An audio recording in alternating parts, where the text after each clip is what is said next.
him to a panelist. So she's done that.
Good afternoon, everyone. This is Jennifer Tersini. Can you hear me? Cynthia, can you hear me from here?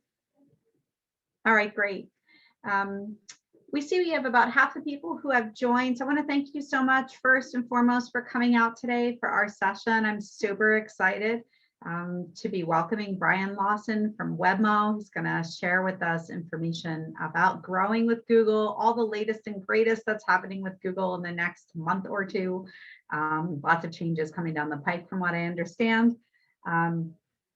I think it would be great to just pause for a few moments here, get your drink or ready yourself for any last minute changes you need to make before we get started, and we'll come back in just a minute or two and get started with the presentation. Thanks.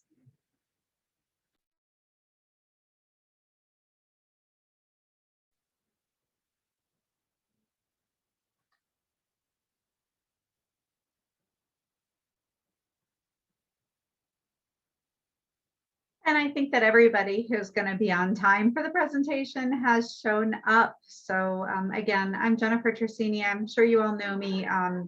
Thank you so much for being here today. We're super excited to be offering this Upping Your Game series. Brian Lawson with Webmo is with us today as our second presenter. And he's going to present on growing with Google. There are some big changes coming out with Google this month, next month, and you get to be some of the first in the know. So thank you so much for joining us. I'm just going to go ahead, pass the baton to Cynthia to get us started, and then we'll pass the baton one more time to Brian. Hi, everyone. I'm Cynthia, and I am going to be your technical director this afternoon.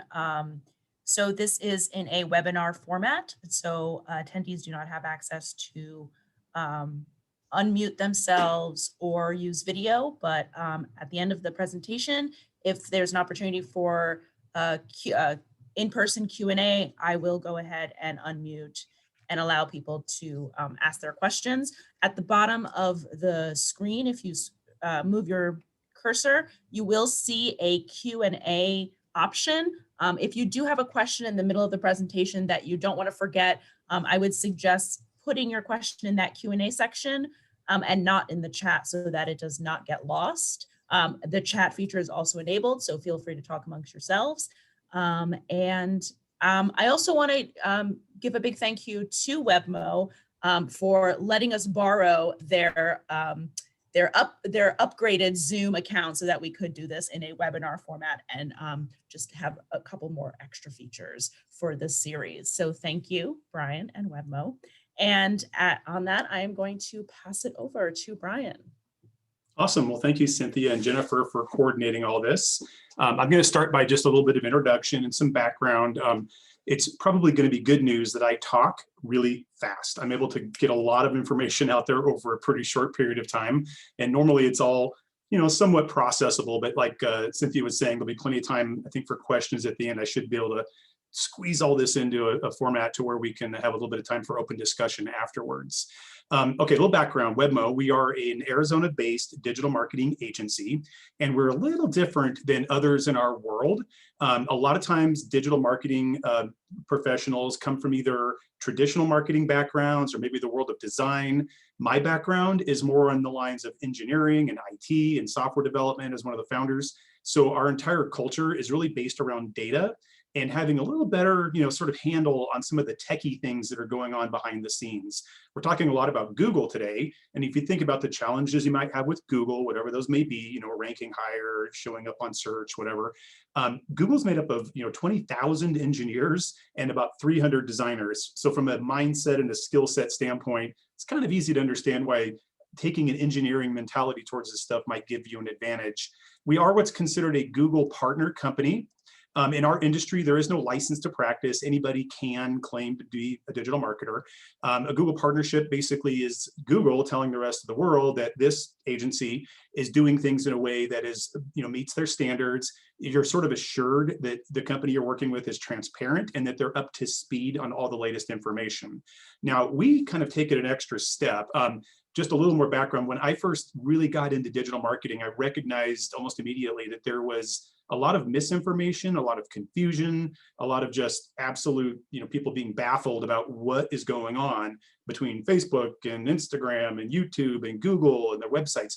So we found it to be very beneficial to start hosting educational workshops. We really embraced this idea. I've spent lots and lots of time in live events up until about a year ago, and now on webinars, pretty much just teaching this stuff.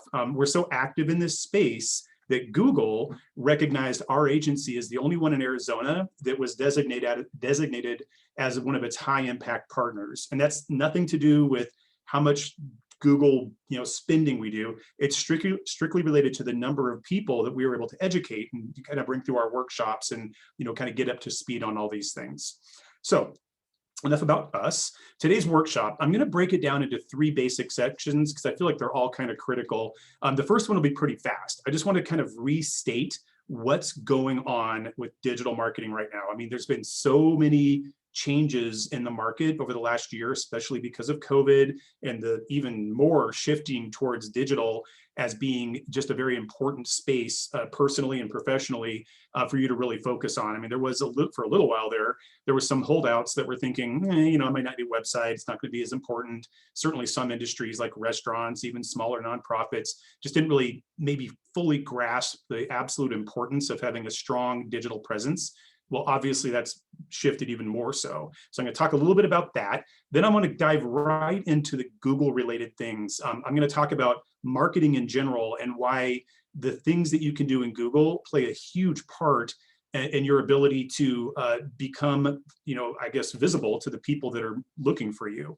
And then I'm going to wrap it up with something that people don't talk about enough, and that's just some of the basics related to your website. I kind of talk about how your website should be your number one salesman, but often not too many times your website, you might get people there, you might get a lot of traffic, but a common complaint or thing that we hear is, yeah, I get all kinds of website traffic, but no one ever calls me, or no one ever fills out my form, or no one ever donates.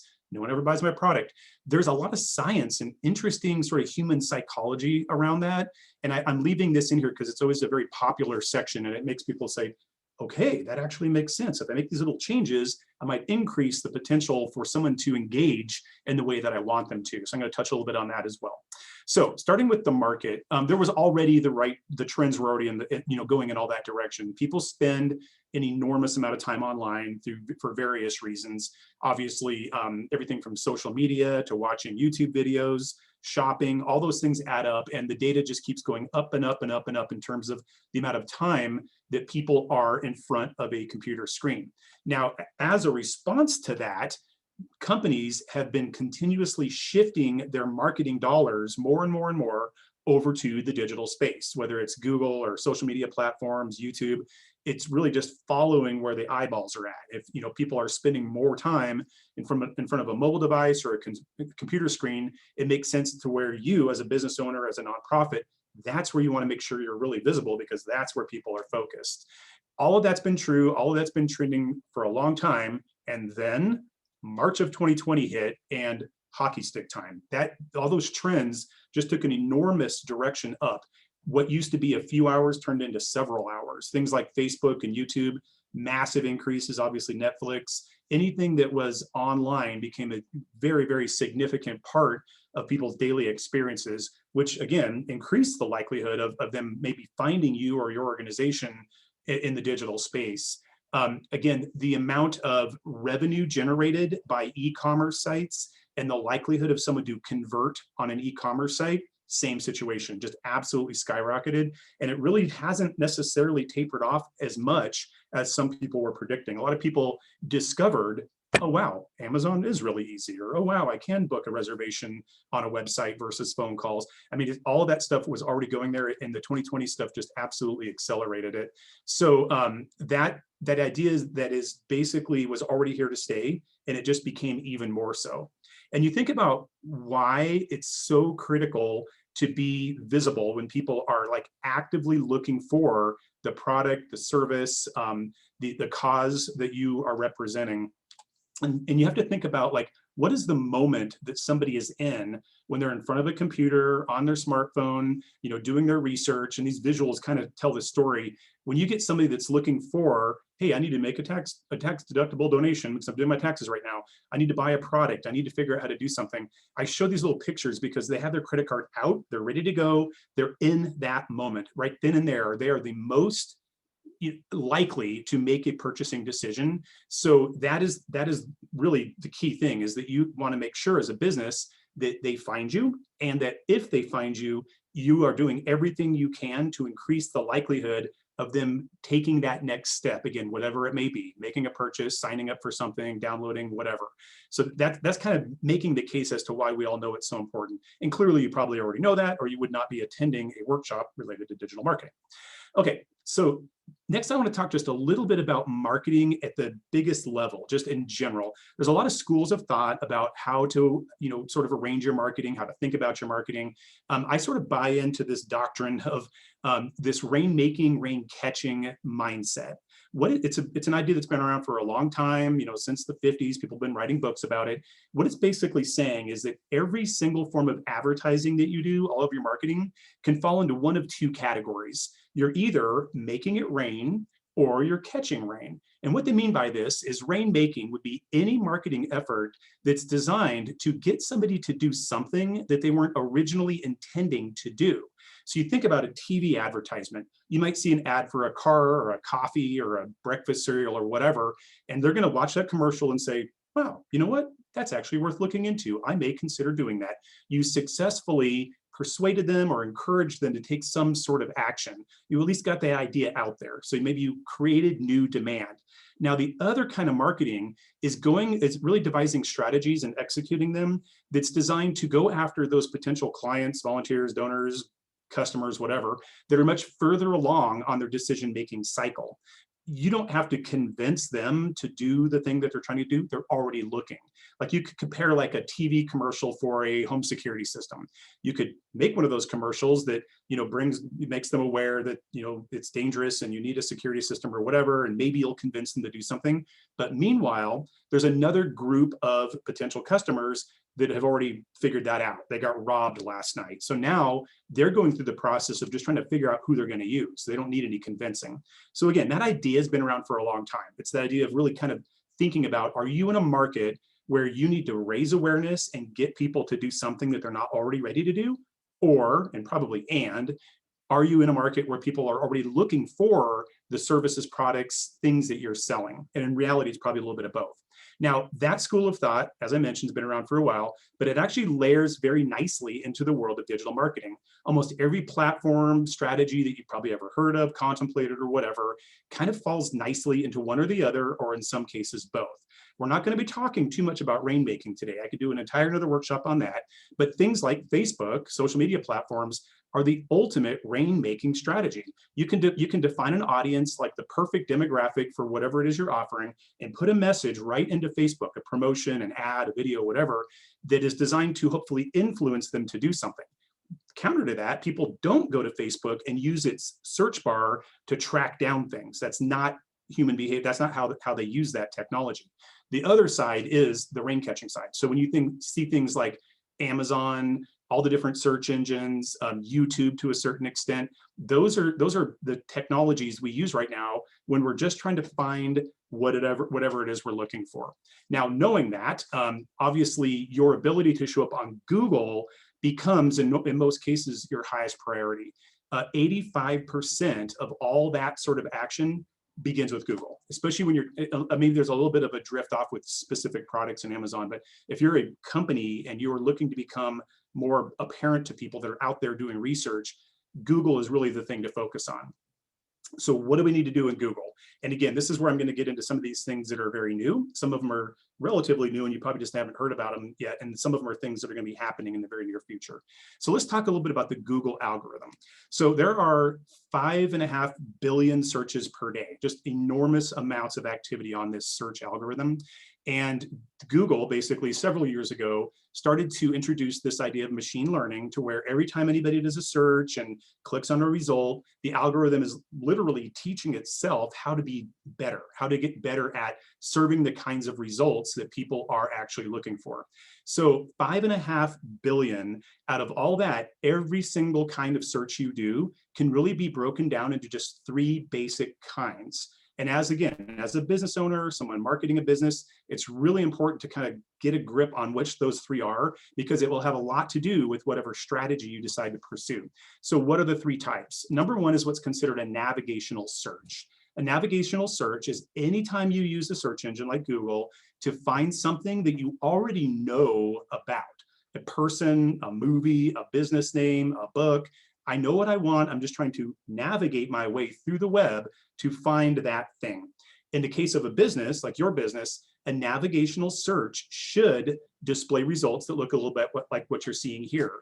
An info panel off to the side of the screen, and hopefully a few links up here that are all related to your business. Those are navigational. Unless something's really broken, this is probably working okay for you. You could do a little bit more to maybe enhance your corporate identity and make sure your reviews look nice, but for the most part, those are probably okay. The other types of searches are what are considered informational. Now, Google picks up and determines that it's an informational search if, first of all, it doesn't obviously appear that you already know what you're looking for. It's more like if you're asking a question or trying to learn about something. When the algorithm picks that up, it will display results in a very specific way. Usually an info panel followed by a bunch of frequently asked questions that other people have posed, and then maybe some resources below here that can take you to websites that are an answer to what you're looking for. For some businesses, this can be a strategy. If you're in an industry where people are really trying to learn more about what it is whatever you're offering, you may start your relationship with your client by being a source of information, and that could, you know, sort of produce a really interesting way to begin sort of a relationship with a potential new client. So those two are great, but the one that most business owners care about is what's considered the third type of search, and that's what's called a transactional search. Transactional search is when Google picks up on the idea that a person is looking to engage, either buy a product, visit a business, learn more about a specific kind of business by engaging with them. When it's a transactional search, it'll either determine that it's a product you're looking for or a business you're looking for. And when it's a business you're looking for, it's either a local business or a national business. Now, I'm just going to recap this real quick because it's really a key concept to try to make sure you have an understanding of. Notice that I mean, you can't probably read this that well, but all I did on these searches is change one little tiny piece of each one. The Google algorithm's so good at picking up the commercial intent. All I did here is say video production for you. That's a company name. I said video production cost. That's an interesting question, but Google's not picking that up as somebody who's actually looking to hire somebody. Then I said video production software. Well, software is clearly a product, not a local business. Then I said video production and used a geo indicator like Phoenix, and you'll notice it displayed results like so. And then I just said video production wholesale, which is a national search. So each and every one of those just subtle changes not only changed the results, but the entire way Google displayed results. So why does that matter and what does that mean to you? It starts with really understanding like what exactly should you do to get more visibility? Well, you have to start by kind of going through a checklist and saying, what am I after? Are you local or national? That's going to kind of dictate what you're after. Are you selling a product? Or are you a service, or do you have like a retail location? That's going to factor into it as well. Are the people that you're after the ones who are already commercial intent types of searches? And when I say commercial, I don't mean just buying things, but like signing up for a volunteer thing, donating money, whatever the case may be. Or are they people that are just seeking more information? And then maybe you're just after a corporate image sort of reputation thing. Maybe you're in a category where you're saying, you know, I'm not really after new clients. However, if someone is looking me up, I'd really like to show up in a way that's really consistent with my brand. The really big question is, do you even need a strategy? Is organic visibility and going through the process of trying to look better in a Google search, is it even worthwhile? Well, as I've kind of shown you, if there are people in your industry or you know, your potential clients, if there's demand and if they're looking for that thing that you're offering, then you could probably make a strong case as to yes. So what do? We basically start looking at data, and I was just giving you that video production Phoenix category. An example of what you can do on your own, or people like us can help you with, is a little keyword research just to sort of validate that it makes sense to go after that market. In this case, there are, you know, literally hundreds of thousands of people over this time frame in the Phoenix metro area looking for search terms that have to do with video production. So for them, absolutely 100%. If you're in a really niche category where people aren't looking for the thing that you're offering, it might not make as much sense to put all the effort into trying to increase your organic visibility or use any of the other tactics that we're going to be talking about. But let's just say that you are after more visibility. That's where you get into the science of SEO, search engine optimization, and all the other things that are kind of tied to it these days. Now, I could do an entire hour just on SEO, but what it breaks down to these days are pretty much what I kind of categorize these things as the three-legged stool, basically, of strong organic visibility. If you're talking about just your website, you have to have three things all working together in order to have success. Number one, forget about the website for a second. Think about all the other things that are out there on the web. People referencing your website from their website, what's called a backlink, your directories, all the business listings you have out there, the presence of your social media accounts, your YouTubes, any sort of PRs, PR mentions or press online where they're referencing you. All those things add up, and it gives Google, in a way, sort of an indication that you're worthy of being ranked. It's almost like a popularity contest. You look credible if there's a ton of stuff going on. So you got to have that. Second, you got to have a website, clearly, that is a good match for what you want to show up for. If you hope to show up more favorably on a certain word or phrase, you want to make sure that your website is talking about that and that it's set up to do so. More and more though, and this is some of the changes that Google is going to be really implementing over the next several weeks and months, is visitor experience. Google's really watching closely. They're watching your website to make sure that the experience that a user has in terms of how long they stick around, do they come back the next day, are they clicking on links, are they, they reading the stuff that you have on there, that helps you rank because it's assigned to Google that it must be serving up a good match. So you think about it, if you show up for a search term and someone goes to your website and immediately recognizes that it's not what they were looking for, they're just going to leave. The Google algorithm looks at that and says, well, maybe I shouldn't be serving them up as often because clearly it's not what people are looking for. The counter to that is that someone does arrive at your website and they do stick around and they are reading and they bookmark it and come back the next day. It's like the algorithm kind of gives itself a little pat on the back and says, all right, that makes sense. People are actually engaging. So really focusing on quality and content and all those other things. The third part of the three-legged stool is all the techie stuff. This stuff is the kind of thing that's changing so rapidly that your average website developer, certainly your average business owner, literally can't keep up. Google changes what it cares about. There's technical things that can be broken. There's things that can go awry. There's data corruption. There's just hundreds and hundreds of factors that can break that will prevent you from really kind of getting the visibility you've probably earned by doing those first two things correctly. You could have a phenomenal website. You could have all kinds of stuff going on off your web. We've seen many, many instances of this, but for some reason, your website's just not showing up as favorably as it should. Probably something's broken. When we engage with a new client, that's usually the first thing we look for. It's like, okay, well, why aren't these people ranking better? And sure enough, broken, not done correctly, never optimized, all those little things that you can do to clean stuff up. Now, some of the changes that Google's talking about go directly to this subject. There is a new bunch of web ranking things that are coming out, basically called Core Web Vitals. So Google's always encouraged you to have a good, user-friendly, functional website. They were originally announcing that in May, this month, they're going to release a bunch of new standards that would determine whether or not your website was worthy of ranking based on how well it worked from a loading speed, from how interactive it was, and to how the visual stability stuff works. There's a bunch of things on here. So they've given us and you, anybody that wants them, a lot of tools that you can use to kind of check your website. And one of those is like your page speed insights that Google provides. You put your URL in there and it'll basically give you a report that's going to give you a really good understanding of what's working and what needs improvement.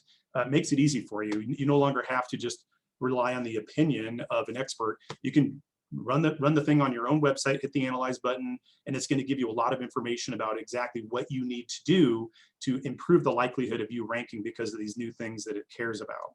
Now, the other big part of organic visibility, SEO, showing up, on search when people are searching, is related. It's all related to your website, but it also is very dependent on the way Google displays results these days. I mentioned that when it was a commercial intent search, that Google would most likely show things that look like this right here in this organic visibility section. This and your ability to place ads and your ability to run local service ads are pretty much the three things that you can do if you're a local entity to get your share of that traffic. Most businesses, the biggest focus they need to really be paying attention to is how they're doing on this kind of search, on what's called your Google My Business listings. What's happened, and again, it's one of those things that Google's been changing and really evolving and emphasizing, is the three pack, they call it, that group of listings that shows up at the very top of search. I mentioned the artificial intelligence, machine learning or whatever. It's gotten to the point where if you do a search on any term that's somehow local and transactional, the stuff that you see at the top, even if you do scroll below that, the stuff you're seeing down here isn't typically a very good match. What you're after is up here in this top section. You get to see everything you need to learn about a business, reviews, location and all that stuff. So what it really means is that the battle that you're sort of fighting it out versus the other people who want to get this visibility has a lot to do with what you're doing in this particular platform. It starts with what's called your Google My Business listing. Pretty much all businesses have one. It's a free little piece of real estate on the web that gives you the ability to sort of get into the game. I haven't found too many instances where someone doesn't have one at all, but a lot of times, if you haven't really been focusing on this, you might have one, but it's probably not being attended to as well as it should. The first step really is to do just that. Make sure you have full ownership of it, get in there, claim all the proper information, set it up properly. You have to have a physical address, but you don't have to display it if you're like working out of your home. All those things have to be done correctly. But then after that, there is now loads of data, both from Google and from what we see from working with literally hundreds of clients, that the activity that you do within this platform is also directly relating to how often you show up on rank.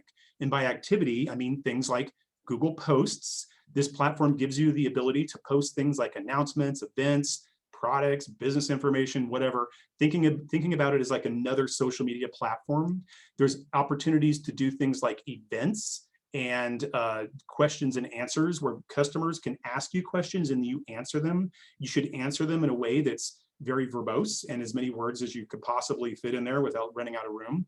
And it's an area where you can kind of stack the deck a little bit by having friends and family ask you questions about your business and then answering them. There's no violation by doing that. There's also reviews. Reviews are yet another area where I could easily spend an entire hour because they're really critical. But the reviews that live on your Google My Business listing are probably the most likely, depending on your industry, probably the most important set of reviews that you're going to have across any platform.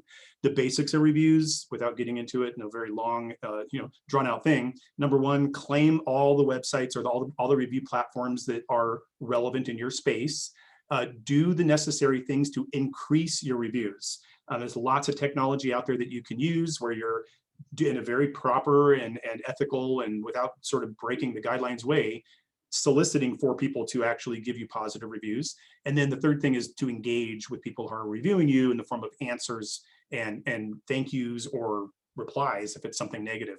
Now, all the things I just talked about, the questions and answers, the Google posts, the reviews, are all some now of the data that Google uses to decide who gets to show up on these rankings. So like in this example here, we have like a metal manufacturing company that wanted to show up more favorably on window screen or security screens. So we started adding content, written content, to their Google posts. And sure enough, that led to them ranking on those search terms. So when you're talking about like expanding the amount of terms you're ranking on, when you're trying to grow and you're saying to yourself, how come no one ever finds me when they're searching for this term? There's probably some website stuff, but there's also a lot of Google My Business activity that you can do to increase the likelihood of that happening.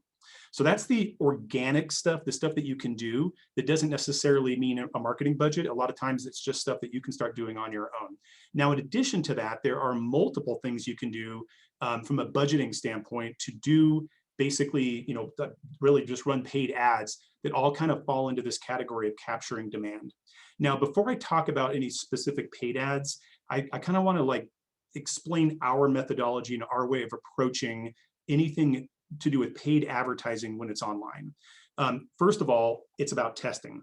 You as a business owner should really embrace this idea of just testing things out.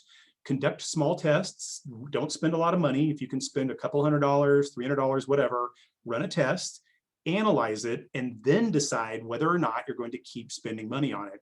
It is the way you should be doing digital marketing. The reason why is because there's so much data, there's so much trackability. It's not like before where you had to spend a year running some advertisement to get a general idea of whether or not it was giving you a return on your investment. Now, if you're watching the data carefully, you can come to that conclusion pretty quick. So I love this saying, there are no expert marketers, just experienced marketers and expert testers. I would really encourage you to sort of embrace that idea. It's marketing, right? Don't be afraid to try things. Some things are going to work and some things are going to fail. But if it fails, fail fast, fail cheap, and move on to the next tactic rather than continuing to spill money into something that may not be giving you a return. Now, a few of these that are sort of in the Google world, which is where we're sticking today, there's dozens of other ones, but for now, Google search ads right out of the gate. This is the system they give you allows you to sort of buy your way to the top of search.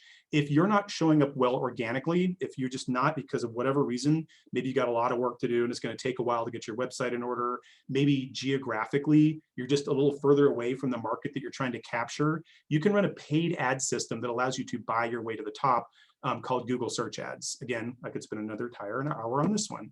Essentially, it is a pay-per-click system so that you can set up an ad. You can tell Google, I want to show up anytime anybody's searching on this search term in my community. If you have a campaign set up, your ad will show. The price you pay is only what is really kind of determined based on what your competitors are willing to pay. It's a bidding system. You only pay if somebody clicks on the ad and makes it back to your website. So the goal with something like this is to really watch it carefully and over time discover which words and phrases are generating the phone calls and which words and phrases are a complete waste of your time and money. If you can get there, you can truly build something that's really you can really calculate and track your return on your investment. So in theory, you could say, I spent $500, but I know for a fact that that $500 led to these 18 phone calls, and here are their names and numbers, and this one, that one, and that one signed up as clients or whatever you're after. Therefore, it made sense. You may also discover that it's really not working. And that's the whole idea, is you can test it and find out within a pretty short period of time.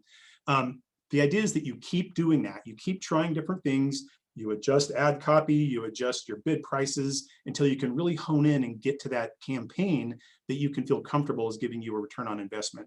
I understand we have a few nonprofits you might already be aware, but Google has what's called the Google Grant that will give you $10,000 a month to run these types of ads. If you haven't already looked into that, I would highly recommend you do it. It's something that can really be a game changer depending on your industry. Now, another paid strategy that you can use in Google that's kind of an extension of this idea of demand capture are what are called the remarketing, retargeting banner ads. The visual ads that show up in a way that's very targeted to sort of raise awareness of your brand or to hopefully get some sort of call to action. Now, you've seen these before. When you go online, you search for something, in this case, this poor fellow is looking for a property manager for whatever reason. A couple of days later, he's going to be subjected to ads wherever he goes. He's going to be followed or stalked around by ads that are exactly what he was looking for. You've seen this when you go to somebody's website. If you've been looking for something, the next thing you know, you're seeing an ad directly related to that. Now, through Google, these ads can be very effective and for several reasons. Number one, the targeting. You can get very, very specific. You can target geographically. You can say just these zip codes, just this part of town. You can target demographically, so age range, gender, parental status, household income, all that great stuff. But the best kind of targeting is if you layer that and also use what's called behavioral targeting. So with behavioral targeting, that means I want to only show my ad through people who've been actively looking for the product or service that I'm offering. That's a great way to advertise, right? It's basically saying, I don't want to waste my ad money showing to people that aren't interested. I'm only interested in showing my ad to people who kind of already raised their hand and said, yeah, I'm interested in a whatever. So because it's through the Google Ad Display Network, your ad has the potential to show up on any one of the millions and millions of websites that display ads through that system. If everyone on this webinar was to open up like CNN, the website or whatever right now, we're all going to see varying, different ads because of our own behavior. That's the beauty of those. Now, there's a lot of ad display networks out there, but the reason we like Google is because of the way they do their pricing. Your ad could show up 100 times, 1,000 times. It doesn't cost you anything unless they click on the ad and make it back to your website. So you get a lot of bang for your buck, a lot of brand exposure, and only really an expense if it has at least the beginnings of the desired impact where they're responding to it and coming back to your website. Now, continuing on with this demand capture idea, YouTube. YouTube is the second most used search engine. And if it's an informational search, somebody's looking to have a question answered, a lot of times YouTube will be exactly where they go. They use Google, and if they ask a question in Google, a lot of times YouTube videos will come up as a result, but they oftentimes go right to Google to do that. So in your situation, if you are an expert, if you have something to offer in terms of advice, if you know that there's people that are trying to learn more about whatever it is you're offering, you can create a video and essentially buy that video to the very top of search. So when someone asks, like in this case, they're looking for dental implants, this advertiser decided, well, you know what? I'm going to be the #1 responsive of a video on that standpoint. Now, because it's Google, still through an extension because they own YouTube, that costs you nothing. It costs you nothing to occupy that spot. They have to watch the video. If they watch the video, then there's a small charge. But as you know, because you've seen a lot of different types of videos like this, there's all kinds of things you can do once they're watching it to basically allow them to take the next step, calls to action. The other type of video is what are considered YouTube pre-roll ads. Once again, everyone's seen these before, where you have to endure what I call the longest 5 seconds in the world and wait for the, the skip, skip, skip thing. So you could set up a video that's set to what's called pre-roll. It shows up in front of the content that the user was going there to watch. So if you're in an industry that maybe there's a lot of, very popular YouTube channels that are sort of in the same market as you could basically have a pre-roll ad that shows up before that video rolls. So the pricing on that, same thing. That whole skip ad thing where, you can target it really well. You can make sure that only people that are the right kinds of people are watching it. There's lots of trackability because, you have Book Now or, Learn More or whatever. The best part about this is that when you hit skip ad, the advertiser pays nothing. There's no expense. So you're only paying if somebody actually has really they watch the entire thing and then do, depending on how you have it set up, some form of call to action. Sorry about that. So those are all the demand capture things. Like I said, there are tons of other advertising mechanisms that we can talk about, and we do in other workshops, which we do all the time. Invite you to show up to one. But the rain catching side is what we were talking about today. Now, my final thing that I want to talk about a little bit is that what I talked about earlier is what happens. Let's say you got this figured out. Let's say you're getting now tons and tons of people coming to your website, but you're suffering through the frustration of those visits not turning into leads. I really embrace the idea of Lord Kelvin's saying, if you cannot measure it, you cannot improve it. So the idea of going through and making the necessary improvements to your website to increase the likelihood of conversion starts with accurately measuring what's going on your website. So the tools you have at your disposal for that are many, depending on what kind of website you use and depending on if you're e-commerce or whatever. But essentially it's Google Analytics, all the data coming from Google Search Console, your Google My Business listing, and if you're running ads, the actual ad platforms. Lots and lots of data to compile there, but really having an understanding of each of those is the first step. The other thing that you can do now that wasn't as easy to do not that long ago is use utilities like Microsoft's Clarity. If you're really curious to see what people are doing on your website, this free utility allows you to load this and you can run the thing for a month and then come back and just watch the sessions that occurred. Oh, that user came to my website and they went over here and they dragged their mouse over there. They clicked on that. They came back and did this. It's really fascinating. It also creates what are called heat maps that allow you to see based on the frequency of where people are clicking. You can always get that raw data from Google Analytics. You can see how many times people clicked on a certain offer, button, whatever, but this gives you a better understanding of where their mouse floated. So if you're really trying to solve that puzzle of what is going wrong, I got 1,000 website visits, only 2 people contacted me, why? That's the beginning of answering that question. Now, once you know that there's something broken, then you want to start thinking about how to make it better. And that's where we get into the science of what I love. One of my favorite topics is the conversion heuristic, without getting too mathematical. There's an industry now best practices formula based on lots of testing, human psychology, basic advertising 101 principles that kind of gives you a guideline of what you need to do to any page on your website where the intention is to increase the likelihood of them doing something. It could be a form that you want them to fill out. It could be that you want them to call. It could be a purchase, a download, whatever. If the goal on that page is to have them take action, this heuristic can be applied. What it's basically saying here, and it's a heuristic because it doesn't mean it's a formula. It means it's just a representation of what's most important to lead to the likelihood of getting that action that you're after. It's basically saying that C is a conversion, that's the goal you're after, is more likely to happen when you get all these variables addressed, weighted in the way that we have them outlined here. So the most important thing is motivation, right? Motivation, what led them to the website in the first place? This is an example of a website for a hearing aid. If the traffic that went here was here to buy like car stereo speakers, their motivation is wrong. There's zero chance that they're going to convert. I don't care how good a page it is. I don't care if you nailed everything else. If they're not there for the right reason, it doesn't matter. So motivation is clearly number one. But then you move into the other factors. Again, the most important thing, if you have the right motivation of people getting there in the first place, is your value proposition. It is almost like marketing 101. You have to state in a way that's clear, concise, and hopefully unique the reason why they should be interested in doing business with you, in theory, before or instead of somebody else. You have to say something like, we're the only blank. We are the most whatever. You have to make, it's basically the same thing that most business owners and organizational leaders would say if they were having a conversation with someone and they asked them, well, why should I do business with you instead of this person? You probably already have that answer, but all too often it's not clearly articulated on your website. That you need to nail. If that works, if you've clearly made them feel like, wow, did I ever hit the jackpot? I arrived at the correct website. This is exactly what I was looking for. And these people are clearly uniquely qualified to do what I need to do. If you can get that figured out, you're almost home free, but you still have to focus on a couple other things. There is still this concept of incentive. It's still the way the human mind works. You need some motivation to take, sort of encourage them to take the next step. Maybe it's a free download, maybe it's a discount, maybe there's a time-sensitive offer. There's something that's got to make them go, I have a sense of urgency or some reason to say, I gotta do this sooner than later. I don't want to miss out. I want to get, the most I can out of this, or that's a great offer or whatever. So you're increasing the value proposition. You're making them feel like, whoa, this is what I'm after. You're giving them some incentive to take action. And while you're doing that, then you need to decrease friction.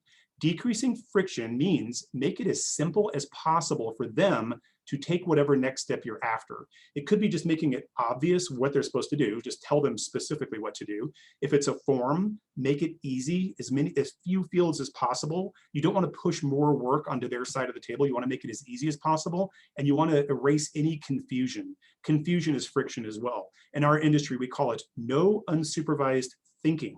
You don't want this precious lead that came to your website to spend a bunch of time trying to figure out where to go next. You want them poking around trying to learn stuff. You want to basically just be able to guide them through the process. The last thing you need to decrease is anxiety. People are naturally cautious when it comes to what they find online. They don't know you necessarily. They just know the website looks good and you're saying all the right things, but are you believable? Do you have credibility? So you want to implement some form of credibility enhancer, awards, testimonials, certifications, reviews, anything you can do to sort of ease that anxiety. Now, if you think of this process as a treatment and kind of going back to a million other things I just rattled off, the process is really saying, use the data, use all the tools you have at your disposal to calculate your what's called your conversion rate. How many people are calling me versus the number of people that are arriving at my site? How many people are purchasing? How many people are filling out a form? Whatever your measurable event is. Then make your changes and do it before and after. It's almost like an A/B split test. We've seen many, many, many circumstances where just going through this process will take a conversion rate from 3 or 4% up to 20% or even higher, depending on the situation. That might be the game changer in some cases. A lot of times it's not about getting the website traffic, it's about converting the traffic once it gets there. So again, this is just the right way to think about it. And it kind of goes in line with that always be testing sort of strategy. I am almost right on time, which is actually pretty amazing considering how much stuff I just said. It's been a lot. So summary, have a specific goal. I didn't really touch on this too much, but if you have a specific goal, it's much more, it's a lot easier to pick and choose the strategies you're after. It's one thing to say, I want to grow my organization. I want to increase my, my numbers, whatever. But if you can narrow that a little bit further in, it makes picking the right tactics and going through some of the things we just talked about more tangible and easier to deal with.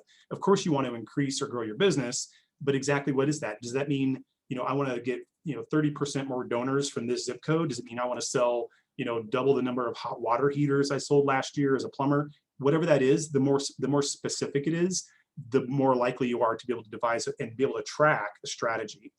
Always be testing. I know I said that multiple times, but it's, in my opinion, it's really critical that you just really kind of sort of embrace that idea that you'll probably never be completely done figuring out exactly what your best marketing strategy is. Always be open to testing other ideas. And then there's tons of data out there. Don't think you have to go into this blind. I talked about a couple of things you can do with like Keyword Planner. There's a lot of things you can do before just charging in and trying a strategy that'll help you understand exactly what you should be doing. A lot of times based on what your competitors are doing. You can look at examples in your own market and geographic area of people that are doing it well. Well, you know how they say that, hey, there's no secrets online. That's true for your competitors as well. It's pretty easy for techies or even non-techies to sort of dig in a little bit and figure out how did they get such a prominent position on Google, or how are they doing so well on their Facebook ads or whatever it is they're running. So that's basically it. One last thing. As a courtesy, we always offer a free analysis that will give you the answers to the questions I was just mentioning. We do these reports that will help you at least get a kind of a baseline understanding of a few really critical things. Is there anything really fundamentally wrong with your website? How big is your market? Like, are you in a market where it's a sizable number of people looking for your product or service? Why are competitors doing better than you? How much money are they spending on ads? A lot of things that we can figure out. These are 100% free. They're just meant to start a conversation. We offer them to any workshop attendee, and that's been quite a few. So with that, and with 10 minutes left over, we can now answer some questions, and I can actually breathe and maybe have a drink of water. That was a lot. Thank you, Brian. We do have one question in the Q&A. And I think this was referring to ads. But what about people, what about when people use like those ad blockers? Is there any way to get around that, or how do we work around that? It's sort of self-correcting. The ads, and certainly you're not paying anything. So you don't have to take the approach of like, well, there's no sense in running an ad because people have ad blockers. First of all, that's okay, because there's still the vast majority of people who don't. And it's not like you're spending money and wasting money because people aren't able to see ads. Every single platform we talk about, there's never an expense unless they click on an ad. So there's no concern about missing the mark because you're advertising to people that aren't seeing ads. There's no expense there. What it does mean, though, for the people that are running ad blockers, is that you have to do a good job with your organic visibility. That's the way they're going to find you. So I never let any business off the hook when it comes to really circling back to that first batch of stuff I talked about. I can tell you that almost without exception, every successful business that we've worked with ultimately has strong organic visibility, and that's where probably 80 or even 90% of their very best traffic comes from. In the early stages, you might have to spend a little more on advertising because that's how you're getting that initial, traction. But ultimately, yeah, you don't want to be 100% dependent on it for that reason. And we didn't talk about a lot of things. I mean, ad blockers aren't as much of a problem in platforms like Facebook, YouTube even so much. There's really, you have to be a paid subscriber in YouTube to not see those pre-roll ads. It doesn't happen very often. The most common thing is, yeah, people's on search, when you're doing a search and you see the ads or not. There's also kind of a growing trend with websites not allowing the full functionality. That's how they make their money. If you're talking about like your local newspaper, any other site that you're using to consume content, a lot of times with ad blockers, you're then forced to pay a subscription. So interestingly, there hasn't been a huge overwhelming increase of the number of people that use those technologies. They almost always have to turn them off in order to view the content that they're after. If anyone has any other questions, feel free to raise your hand and I can unmute you, or type it into the Q&A section.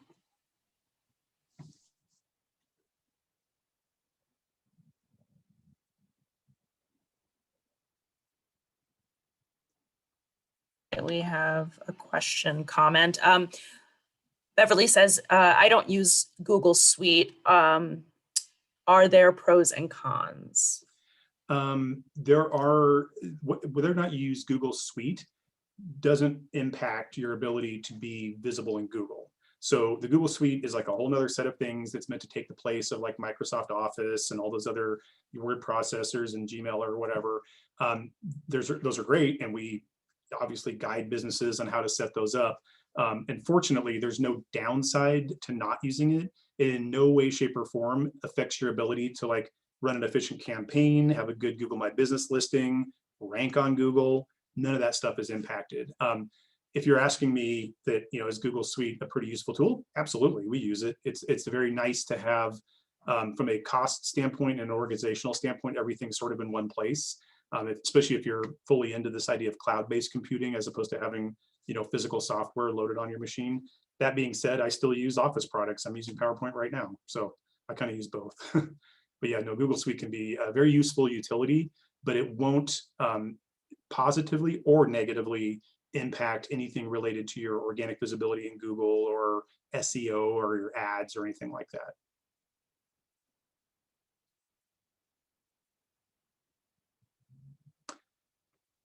Okay, so yeah, and I'll just kind of throw it out there as well that we are always available to answer questions offline. I know sometimes it's a lot to process, and about 5 minutes from now, you might say, oh, wait a minute, I just remembered something I was going to ask. By all means, we love answering questions. So at any time later on, feel free to reach out.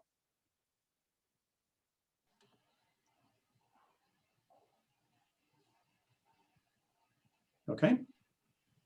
Oh, there's Jennifer. She's back. Yeah, I'm right here. Mhm. So I just wanted to thank all of you. It looks like we have a few, we might have a few. Oh, you did answer everything in the chat. So I just wanted to thank everyone for joining us today.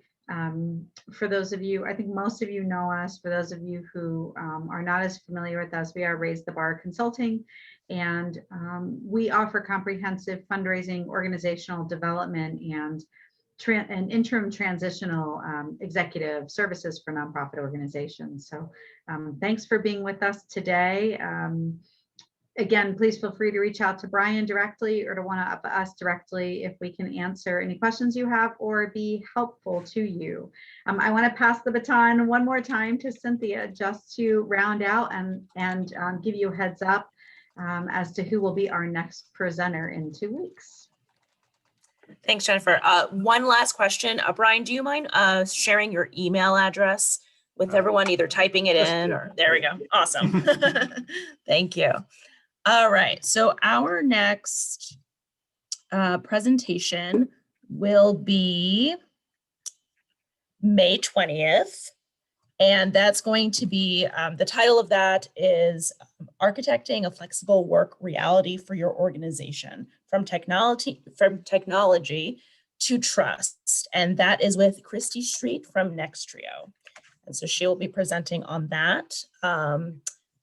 There will be, we'll have a really quick thank you email that's going out shortly, and that will also have registration information if you are interested in signing up for that webinar.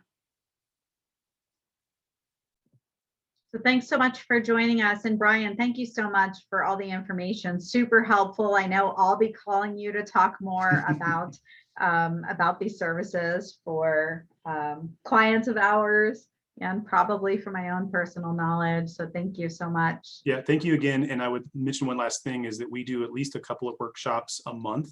And if you're ever just interested in learning about any subset of this stuff, we have a newsletter and you can go to our website directly and just see what the next classes are. And they're always free and we're always eager to share what we know. Awesome. Thanks, Brian. Thank you, guys. All right. Thank you all. Have a great day.